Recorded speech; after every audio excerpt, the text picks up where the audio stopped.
होता है कि हम किसी विषय को अपना बड़ा पसंदीदा विषय समझ लेते हैं।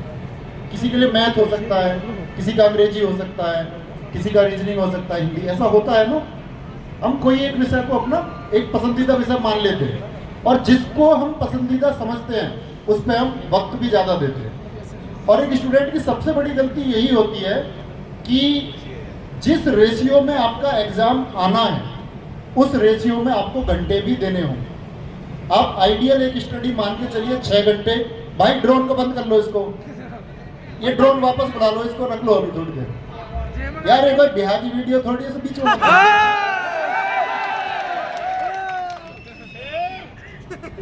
तो सबसे बड़ी कमी ये है कि हम उस बराबर रेशियो में मान के चलिए हम 8 घंटे पढ़ते हैं। बड़े ध्यान से सुनना। और कोई एक एग्जाम लेते हैं जिसमें 100 क्वेश्चन आते हैं, 4 सब्जेक्ट में 25-25 क्वेश्चन आते हैं, ठीक है। अब हम क्या कर रहे हैं कि हम 8 घंटे में 2-2 घंटे हमको सबको देने चाहिए। अब हम क्या कर रहे हैं, मैथ कर रहे हैं 4 घंटे, रीजनिंग मजा आ जाता है क्योंकि सवाल हो जाता है 3 घंटे कर रहे हैं। जीएस कितनी देर पढ़ी? 1 घंटा। कमजोर क्या रहेगा? अब मान के चलिए किसी का जीएस में इंटरेस्ट है, 4 घंटे जीएस पढ़ी और मैथ पढ़ा 1 घंटे, कमजोर क्या रहेगा? ये गलती है।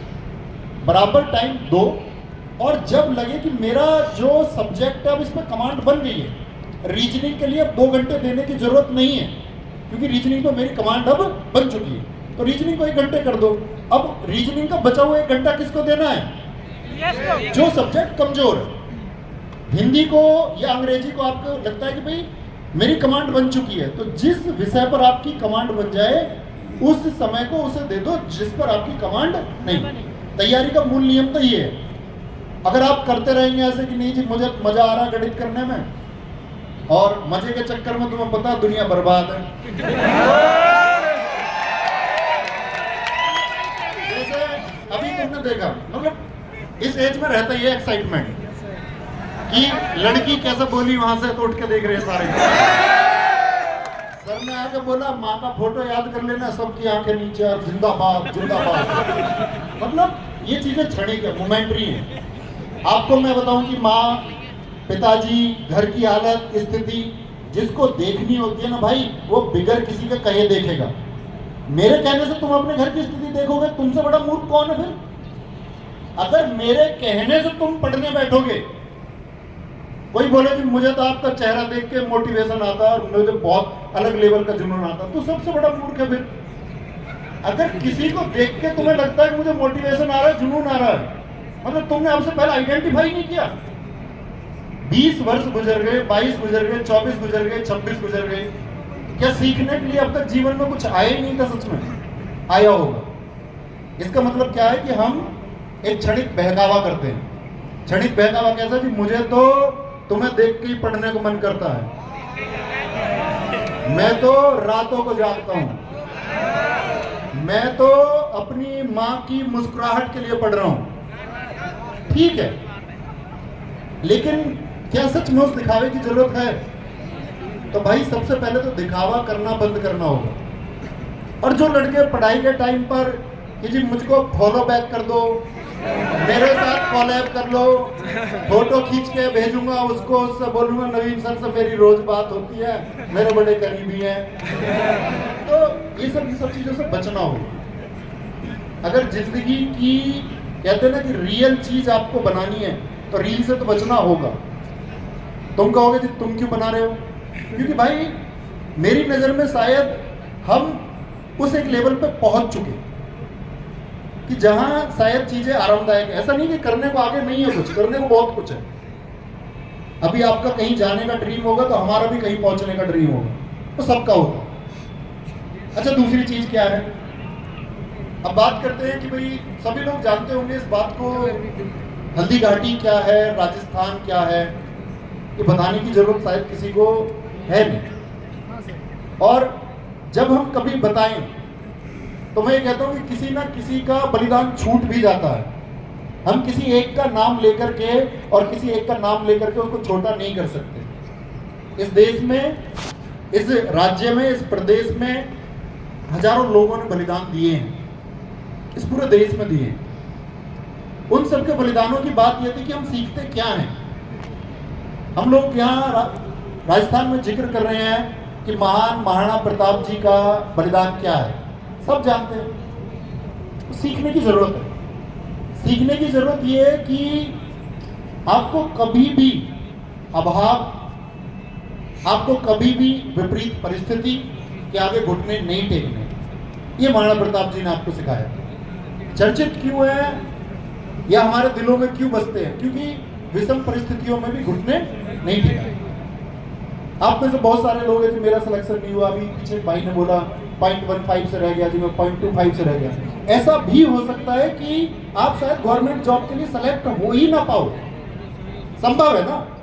मैं यहाँ खड़े होकर झूठ बोलूं कि आप सबकी नौकरी लग जाएगी आरडीओ पढ़ के, पॉसिबल नहीं है ना। शायद लग जाए सबकी, आप सब होनहार होंगे तो सबकी जॉब भी लग जाए। लेकिन ऐसा भी तो हो सकता है भाई, शायद हम लोग गवर्नमेंट जॉब में सेलेक्ट ना हो, इसका मतलब जीवन तो खत्म नहीं होता। एक भाई ने बीच में खड़े होकर बड़ा अच्छा लगा, उसने बोला कि मैं पढ़ता नहीं हूं, मैं सिंगर हूं। तो जिंदगी जीनी भी है, प्रेशर क्रिएट नहीं करना दिमाग पे।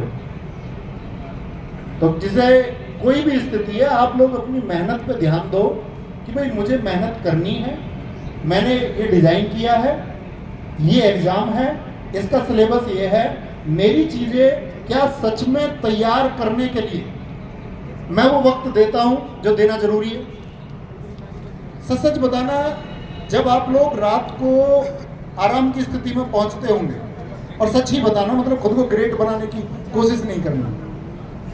आप में से कोई कोई विचार करता है कि मैंने दिन में आज क्या किया? कितने लोग करते हैं? हाथ उठाएं जो रात को सच में विचार करते हो कि मैंने आज सच में क्या किया।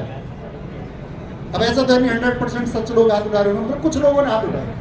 तो क्या ये सच में जरूरी नहीं है कि आप अपने पूरे दिन को जो आप बिता चुके हैं उसके बारे में एक बार विचार करें कि जो मैं सोच रहा था मैंने उसके लिए आज काम किया या नहीं किया? सोचना चाहिए।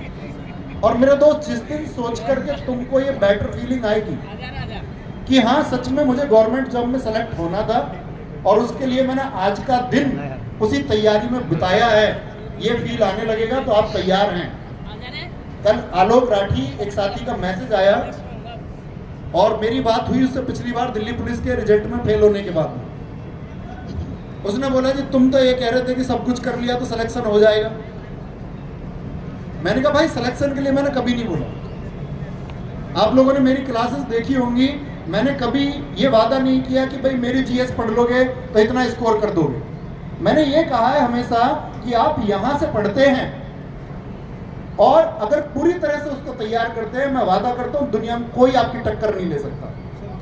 मैं ये नहीं कहता कि आप पूरा स्कोर कर दोगे, ये मेरा अपने स्टूडेंट्स पे भरोसा है और लोगों ने करके दिखाया भी है। कल आलोक राठी से मेरी बात हुई, एसएससी जीडी में 160 में से 160 स्कोर है। और कल मुझसे कह रहा था भैया आप कह रहे थे कि कर सकते हैं, तो मैं बस एक कमरे में बंद था। और जब से दिल्ली पुलिस में सफल हुआ तब से इस एग्जाम के लिए पढ़ रहा था। और कल स्टूडियो में आएगा तो आपको अपनी सारी स्ट्रेटजी बताए, कल परसों जब भी आएगा बुलाया गया।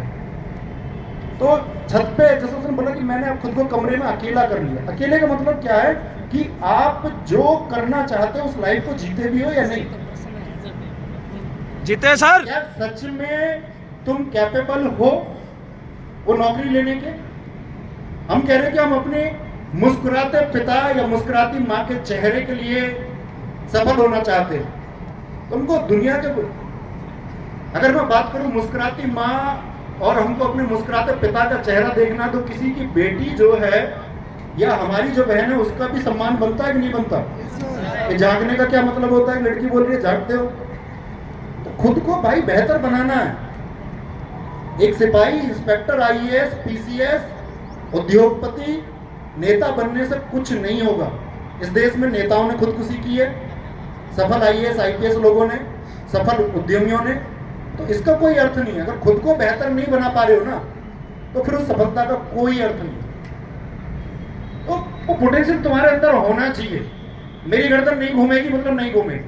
और दुनिया में ऐसी कोई ताकत नहीं बनी, ये महाराणा प्रताप जी ने आपको सिखाया कि मैं अगर गर्दन नहीं घुमाऊंगा तो नहीं घुमाऊंगा, मैं पीछे नहीं हटूंगा तो नहीं हटूंगा। मेरी गर्दन तुम काट के ले जा सकते हो, लेकिन गर्दन मेरी तुम घुमा नहीं सकते। लोग परेशान हो रहे हैं। मोहल्ले में किसी ने बताया कि मैं लाइब्रेरी में जाता हूं और उनकी चर्चा दरअसल में लाइब्रेरी का पूरा दिन तैयारी में नहीं गुजरा, उसका दिन गुजरा तेरा मॉक में कितना स्कोर है, मेरा मॉक में कितना स्कोर है, पिछले मॉक में कितना था, अगले मॉक में कितना होगा।